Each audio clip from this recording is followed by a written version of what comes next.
Hello everyone, welcome back. 12th accountancy में हमारा topic चल रहा है डिसोल्यूशन ऑफ पार्टनरशिप फॉर्म। और डिसोल्यूशन ऑफ पार्टनरशिप फॉर्म में हम प्रीवियस लेक्चर से हमने स्टार्ट किया है numerical questions of dissolution of partnership form.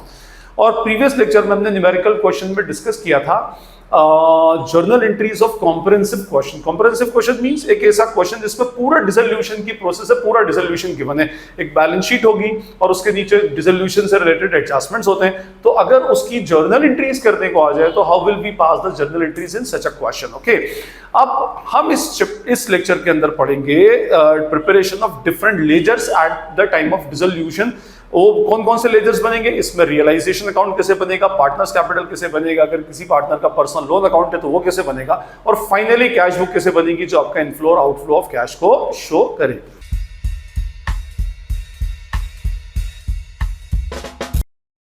इसके लेजर समझने के लिए मेरे पास एक क्वेश्चन है। क्वेश्चन फुल फ्लेजेड है, मींस उसमें एक बैलेंस शीट गिवन है और नीचे डिसोल्यूशन से रिलेटेड एडजस्टमेंट्स है। ओवरऑल डिसोल्यूशन उसमें मेंशन किया गया है। दो पार्टनर्स हैं इन ए बी, दो their profit sharing ratio is equal. Balance sheet given है 31 मार्च 2022 को। Liability side we have creditors, bills payable, Mrs as loan. Mrs as loan means एक ही वाइफ का लोन है which will be considered as a external liability। और उसके बाद में B's लोन, ये पार्टनर का लोन है। Reserve fund capitals of A and B is given। Asset side we have cash of 16,000, bank भी गिवन है, तो पहले बैंक अकाउंट क्लोज करके कैश में डालकर आगे बढ़ाएंगे। Stock 75,000, book debt 66,000 on which 6,000 provision is made. आपको पता है प्रोविजन का मैं प्रीवियस लेक्चर में एक्सप्लेन कर चुका हूं। Anyway, plant and machinery, land and building, a total of balance sheet is rupees 2,74,000. The firm dissolved on the date given below. The date given below 31st March 2022 को the following transactions took place. Miss A undertook to pay Mrs. A's loan and took over 50% of the stock at a discount of 20%. A ने कहा कि मैं अपनी wife का loan पे कर दूंगा, आप मुझे पे कर दें, मींस मेरे कैपिटल अकाउंट में क्रेडिट कर दें, और मैं हाफ स्टॉक 50% स्टॉक 20% डिस्काउंट पर लेने को रेडी हूं। ठीक है जी। Book debts realise 54,000, balance of stock was sold off at a profit of 30% on stock. जो 30% ऑन जो रिमेनिंग स्टॉक बचा उसको हमने 30% प्रॉफिट पर सेल कर दिया। Creditors were paid out at a discount of 10%, bills payable were paid in full. Plant and machinery realise 75,000 and land and building 1,20,000। A took over the goodwill of the firm at a valuation of 30,000। वैसे goodwill ऊपर mention नहीं है, but ए ने goodwill को bye कर लिया, एक adjustment है। एनीवे, ये एक अनरिकॉर्डेड एसेट के फॉर्म में इसमें सेल हो जाएगी। Realisation expenses were ₹5250, close the books of the firm. अब हमें कौन कौन से अकाउंट्स बनाने हैं? First we have to prepare a realisation account, उसके बाद इसमें बनेगा एक पार्टनर्स कैपिटल अकाउंट, पार्टनर का पर्सनल लोन है तो partners personal B's loan account, and finally we will prepare what cash account. Cash account last में बनाएंगे। ये हमारे पास फॉर्मेट बने हैं। कौन कौन से अकाउंट बने हैं? First account is realisation account. इसके फॉर्मेट क्या होता है? Particulars amount, debit all expenses and losses, credit all incomes and gains, because realization account is a nominal account. Anyway, second account is partners capital account, particulars A B इसका तो format आप previous chapter से देखते आ रहे हैं। Bye B's loan account, क्योंकि B का loan अलग है, पार्टनर का लोन रियलाइजेशन में नहीं जाता, तो उसका एक सेपरेट अकाउंट बनाया, B's loan account. And finally we have prepared cash account. Cash account तो हमने जर्नल एंट्री में भी बनाया था, just to tally whether receipt of cash is equal to the payment of cash. Fine, तो हमने ये बना लिया। अब हम क्वेश्चन को स्टार्ट करें। जब भी क्वेश्चन स्टार्ट करें तो सबसे पहले इनकी कैपिटल के बैलेंसेस लिख दें। बाय बैलेंस कैपिटल के बैलेंसेस 90 और 30 है, तो इधर आ जाएगा by balance brought down 90,000 of A and 30,000 of B. ये हमने इसमें मेंशन कर दिया। ओके, नेक्स्ट इज व्हाट, फिर उसके बाद क्रेडिटर्स। अच्छा, फिर उसके बाद हम क्या करेंगे? कैश और बैंक के बैलेंसेस दिए, तो कैश का बैलेंस यहां लिख दूं, to balance brought down. Balance of cash is ₹16,000 और बैंक का बैलेंस भी दिया है। आपको इसमें अक्सर स्टूडेंट कंफ्यूज होते हैं कि किसका अकाउंट बनाए, तो फाइनली कैश का अकाउंट बनाए, बैंक अकाउंट को क्लोज कर दे। बैंक अकाउंट को क्लोज करेंगे तो जितना बैंक में बैलेंस होगा वो हमारे पास कैश के फॉर्म में रिसीव होगा, तो एंट्री यहां पर डाल दीजिए, टू बैंक अकाउंट ऑफ ₹30,000 का बैंक बैलेंस हमने इधर ट्रांसफर कर दिया। अब चलिए, अब हम क्या करेंगे? सारी एसेट्स को, रियलाइजेबल एसेट्स को उठाकर रियलाइजेशन अकाउंट में डेबिट करेंगे। ऊपर से कैश बैंक हो गया, स्टॉक 75,000, तो यहां एंट्री होगी टू स्टॉक अकाउंट ₹75,000। और एक बार स्टॉक रियलाइजेशन में आ गया तो स्टॉक की इंडिपेंडेंट आइडेंटिटी खत्म। To book debt 66,000, to book debts means to debtors are of rupees 66,000 और इस पर 6,000 का पीडीडी क्रिएटेड है तो हम उसको क्रेडिट साइड में लिख देते हैं। तो by provision for doubtful debts of rupees 6,000 ये हमने लिखा। उसके बाद we have a plant and machinery of 45,000 तो to plant and machinery 45,000 and then finally land and building of 48,000 तो to land and building of rupees 48,000। चलिए जी ये asset side हमारे पूरी हो गया। एसेट साइड की पूरी सारी एसेट्स को हमने खाली कर दिया, कैश बैंक को उनके अकाउंट में डाल दिया, सारी जो रिमेनिंग रियलाइजेबल एसेट्स उनको रियलाइजेशन अकाउंट में डालकर फिनिश कर दिया। उसके बाद क्रेडिटर्स, हाँ डिस्चार्जेबल लायबिलिटी में क्रेडिटर्स 75,000 तो बाय क्रेडिटर्स रुपीज 75,000। ओके उसके बाद मिसेस एज लोन ये इधर आएगा बिल्कुल, by Mrs as loan of rupees 15,000। एक आइटम भूल गया मैं, by bills payable of rupees 30,000 rupees का बिल्स पेबल लेंगे। And then we have B's loan, इधर नहीं आएगा, बीज लोन जो है वो उसके अकाउंट में जाएगा तो by balance brought down B's loan is of rupees 10,000 का बी का लोन है और B's loan is of rupees 10,000 and reserve fund is of rupees 24,000। Reserve fund जो है वो 24,000 का है which will be distributed between the partners by reserve fund. 24,000 का प्रॉफिट शेयरिंग रेशियो इक्वल है, means 12,000 to A and 12,000 to B. Finally हमारी liability side भी complete हो गई। क्रेडिटर्स था वो हमने रियलाइजेशन में डाल दिया, बिल्स पेबल रियलाइजेशन में चला गया, मिसेस एज लोन रियलाइजेशन में गया, बी का लोन उसके कंसर्न अकाउंट में, reserve fund distributed between the partners और कैपिटल के बैलेंसेस लिख दिए। एसेट साइड में कैश और बैंक का बैलेंस लिख दिया, स्टॉक लिख दिया, डेटर्स लिख दिया, उसका पीडीडी इधर, प्लांट एंड मशीनरी और लैंड एंड बिल्डिंग लिख दिया। मींस बैलेंस शीट पूरी कंप्लीट हो गई। Now we will proceed to the adjustments. Adjustment में बोल रहा है the firm dissolved on the date given below, the following transactions took place. Mr A undertook to pay Mrs as loan. Mr A ने कहा कि अपनी wife का loan मैं पे कर दूंगा, आप मुझे पेमेंट कर दीजिए। देखिए लायबिलिटी लिखी है क्रेडिट में, डिस्चार्ज होगी तो डेबिट में। तो यहां किसको दे रहे हैं हम, to A's capital account, bracket में लिखेंगे मिसेस एज लोन। कितनी वैल्यू पर डिस्चार्ज किया नहीं मेंशन है तो फुल वैल्यू पर डिस्चार्ज होगा। ओके अच्छा एक बात याद रखिएगा, ये हमने दिया है मिस ए को तो ए के कैपिटल अकाउंट में क्रेडिट करेंगे तो फर्स्ट इफेक्ट हुआ रियलाइजेशन के डेबिट में बीइंग एन एक्सपेंस और इसका सेकंड इफेक्ट हाथों हाथ डालेंगे बाय रियलाइजेशन अकाउंट। ए को दे दें कितना अमाउंट 15,000 उसकी वाइफ के लोन का पेमेंट हमने ए को कर दिया। ये रियलाइजेशन में डेबिट क्यों किया, एक्सपेंस पार्टनर्स कैपिटल अकाउंट में क्रेडिट क्यों किया, because it increases the capital of the partner. इसकी जर्नल एंट्री बनेगी realisation account debit to A's capital account. Previous lecture में हम जर्नल एंट्रीज डिस्कस कर चुके हैं। Anyway and took over 50% of the stock at a discount of 30%। इसने आधा stock 30% discount पे ले लिया। चलिए जी ए ने ले लिया, असेट इधर है, रियलाइज होगी तो इधर कौन ले रहा है, बाय एज कैपिटल अकाउंट, इधर आ जाएगा स्टॉक, ये स्टॉक ले रहा है। अब कितनी वैल्यू पे ले रहा है ये चेक करना पड़ेगा। तो देखिए इसके हमारा कैलकुलेशन अगर हम करें तो calculation of value realised from stock, value realised from stock, इसका वर्किंग नोट आप नीचे चाहें तो बना सकते हैं। टोटल वैल्यू ऑफ स्टॉक कितनी है, total value of stock is rupees 75,000। ठीक है 75,000 की टोटल वैल्यू ऑफ स्टॉक है। अब इसको हम दो पार्ट्स में बाइफरगेट करेंगे, 50% और 50%, या मैं इधर ऐसे लिख दूं उसको, ये 50% और ये 50%।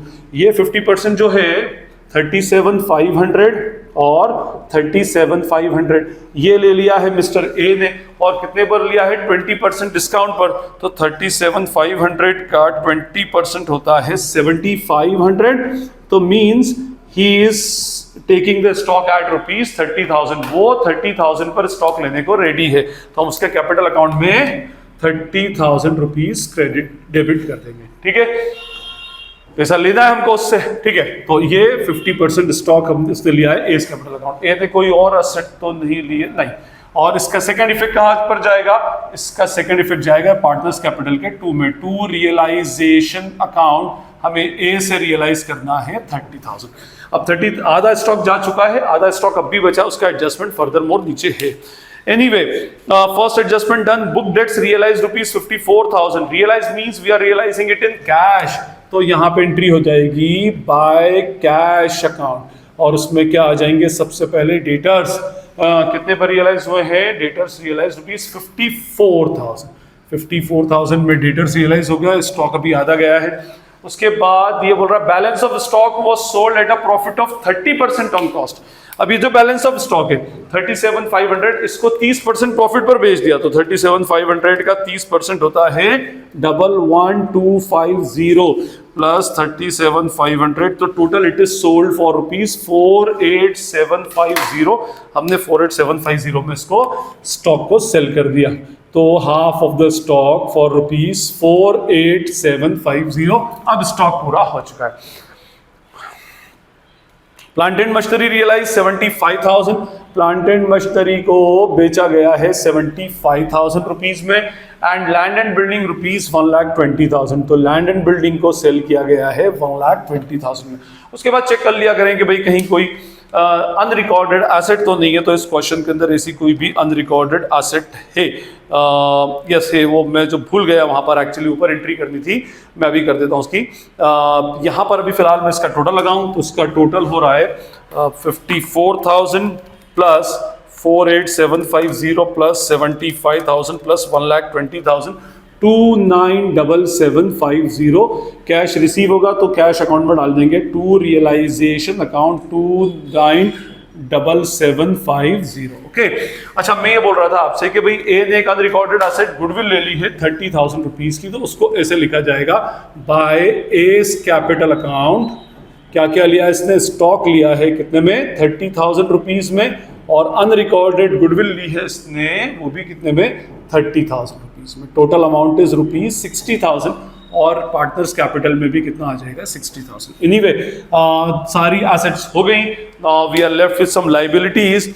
ये बोल रहा है creditors were paid out at a discount of 10%, bills payable were paid in full. याद रखिएगा कि अगर किसी एसेट के साथ में किसी लाइबिलिटी के साथ में उसकी डिस्चार्जेबल वैल्यू नहीं गिवन है तो उसको हम हमेशा फुल वैल्यू पे डिस्चार्ज करेंगे, मींस उसकी बुक वैल्यू पे डिस्चार्ज करेंगे। एनीवे, करें हम, हमारे पास मिसेस ए का लोन तो हो चुका है, बिल्स पेबल और क्रेडिटर्स बचे, तो यहाँ लिखेंगे टू कैश अकाउंट क्रेडिटर्स। पहले क्रेडिटर्स का पेमेंट करें, क्रेडिटर्स का पेमेंट हुआ है एट अ डिस्काउंट ऑफ 10%, तो 7,500, तो 67,500, 90% ऑफ 75,000 is 67,500, और ये हो गया। बिल्स पेबल का फुल वैल्यू मतलब बुक वैल्यू पर होगा, bills payable are of rupees 30,000, 30,000 का इसका पेमेंट होगा। और मैंने कहा था आपसे कि भाई जब पेमेंट करें तो ये भी देख लें कहीं कोई एक्सपेंसेस गिवन है क्या, तो yes expenses are given, expenses are of rupees 5,250, तो एक्सपेंसेस 5,250 के पे हो जाएंगे। ठीक, उसके बाद हम इसका टोटल कर लें, तो 67,500 प्लस 30,000 प्लस 5,250 इज 102,750, ये भी हो गया उसमें। ठीक, और ये पेमेंट हुआ है तो कैश अकाउंट में हाथों हाथ एंट्री डालेंगे बाय रियलाइजेशन अकाउंट 102,750। ठीक, फाइन, आई होप हमारे सारे एडजस्टमेंट्स हो चुके हैं, कुछ बचा नहीं। Creditors paid, balance of stock were paid, land and building में, हाँ ओके जी, डन। अब हम सबसे पहले क्या करेंगे, बुक्स ऑफ अकाउंट्स क्लोज करना स्टार्ट करेंगे। First we will close this realisation account. हम सबसे पहले रियलाइजेशन अकाउंट को क्लोज करेंगे, क्रेडिट और डेबिट का डिफरेंस निकाल करके मैं निकालता हूं इसमें। इसका क्रेडिट का टोटल है 48,3,750 और 1,32,000 रुपीज का प्रॉफिट आ रहा है, which will be transferred to partners capital account. ठीक है, this is our realisation profit credited to partners capital account equally, तो 1,32,000 divided by 2 is 66,000 to A and 66,000 to B। 48 जो भी इसका टोटल आ रहा है वो टोटल यहाँ लिख देंगे। अब ये रियलाइजेशन अकाउंट का उठकर चला जाएगा पार्टनर्स कैपिटल में बाय रियलाइजेशन अकाउंट ब्रैकेट में profit, and profit is of rupees 66,000 to A and 66,000 to B। Finally अब हम इसको क्लोज करेंगे, इस अकाउंट को क्लोज करेंगे, तो इसमें अगर कम पड़ेगा तो कैश इंट्रोड्यूस करेंगे, ज्यादा होगा तो कैश विड्रॉ कर लेंगे। ठीक है, 90,000 प्लस 12,000 प्लस 15,000 प्लस 66,000 माइनस 60,000, तो 1,23,000 ए को पे करना है, तो हम लिख देंगे टू कैश और ब्रैकेट में आता है फाइनल पेमेंट, ये लास्ट इसका पेमेंट हो गया। इसका सेकंड इफेक्ट इधर आ जाएगा, by A's capital 1,23,000। Now come to B का देखें 30,000 प्लस 12,000 प्लस 66,000 इज 108,000। इसको भी पेमेंट हो जाएगा by B's capital account 108,000। B का लोन है, इसको पेमेंट कर दें टू कैश अकाउंट 10,000। लो जी, इसका पेमेंट हो गया। तो उसके बाद ये एंट्री हो जाएगी by B's loan account rupees what 10,000। Finally we will tally the cash account. Cash account के डेबिट में 16,000, 30,000, 29,750 and minus 102,750 minus 1,23,000 minus 108,000 minus 10,000। Yes, total हो रहा है ये कितना, 343,750 से हमारा कैश अकाउंट टैली हो गया। ठीक है, तो जी ये हमारी प्रोसीजर थी पूरे लेजर्स प्रिपेयर करने की, जिसमें रियलाइजेशन अकाउंट सबसे इंपॉर्टेंट है। अच्छा, पूरे डिसोल्यूशन में सबसे ज्यादा जो एडजस्टमेंट्स, मेजर एडजस्टमेंट्स होंगे वो हमेशा रियलाइजेशन अकाउंट के होते हैं, और पार्टनर्स कैपिटल तो छोटा सा बनेगा, लोन अकाउंट बनेगा। अच्छा, आप इस लोन अकाउंट को इसके ऊपर भी बना सकते हो, ऊपर बनाए तो बेटर है। एनीवे, तो ये हमारे सारे लेजर अकाउंट थे, realisation, partners capital, partners loan and cash account. I hope इसके एडजस्टमेंट, इसका ट्रीटमेंट, इसका प्रोसीजर बनाने की क्लियर हो गई होगी। स्टिल अगर कोई क्वेरी या डाउट लगती है तो आप कमेंट सेक्शन में पूछ सकते हैं। अगर आपको ये लेक्चर पसंद आता है तो उसको अपने फ्रेंड्स के साथ शेयर करें, वीडियो को लाइक करें, बेल आइकन को हिट करें और चैनल को सब्सक्राइब करें। This is Najeeb Hashmi signing off from Najeeb Hashmi academy. Thank you.